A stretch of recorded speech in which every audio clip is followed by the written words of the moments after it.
একদম জমি থেকে টাটকা, একদম টাটকা, জাস্ট জমিতে ছিল। হ্যাঁ, ওখান থেকে শুধু হাত বদল, মানে ওই জমির যে মালিক তার হাত থেকে আমার হাতে চলে আসছে যায়, সেই মজা। শক্তি যার মধ্যে যতটুকু আছে এক চুলো নষ্ট হয়নি, পুরাটাই ভিতরে ঢুকতেছে। আমার সাথে মজুর মাস্টার খাচ্ছে, সদ্য চাচা খাচ্ছে, আমাদের মেম্বার সাহেব খাচ্ছে। ও চাচা এখন খায়নি, জমির যে মালিক সে খাচ্ছে। মিলন খাওনি এখনো। আমার ছোট ভাইয়ের বাটা ভাতিজা হাত দেখাচ্ছে। এই যে গ্রামে, মানে গ্রামের জীবনটা আমরা উপভোগ করতে পারি না। মানুষ যদি কোনো কিছু উপভোগ করতে না চায় সে তো ওর মজা পাবে না।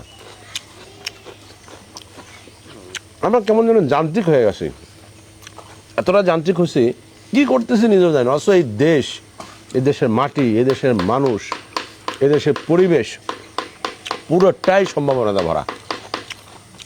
জীবনের অল্প কিছু সময় হলো গ্রাম বলতে যার যে পিতৃভূমি, যার যে গ্র্যান্ডফাদার, দাদা যেখানে শুয়ে আছে, ওইটা হলো আমি মনে করি আসল জন্মভূমি। এবার সবাই তো আমরা শহরে থাকি এখন, কিন্তু গ্রামকে আমরা কীভাবে ট্রিট করব? তো যারা বিভিন্ন জায়গায় আমরা আছি, আমরা শিকড় যদি বলি, তো শিকড় আসলে যেটা, সেটা আমার, যেমন আমি আমার বাবাকে জিজ্ঞাসা করেছি যে বাবা, আব্বাকে বললাম আব্বা তো আমার এই কবরস্থানে এখানে কে কে আছে? তা বলছে আমার বাপ আছে, আর আমার বাপের বাপ, আব্বার দাদা পর্যন্ত আব্বা বলতে পারে। তাহলে এটা আমার শিকড়।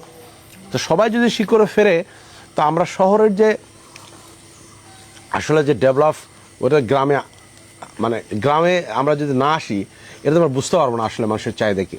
তো যাই হোক, ছোট্ট একটা ভিডিও এই জন্যই বানালাম, আমাদের শিকড়ে ফিরতে হবে। আমার কবর এই গ্রামই হবে।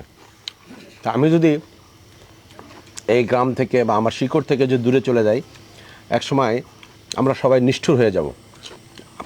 আসলে আমাদের শিকড়কে আমরা ভুলে যাব। আল্লাহ তাআলা সবাইকে বোঝার তৌফিক দান করুক, আমাকে সহ। আল্লাহ হাফেজ।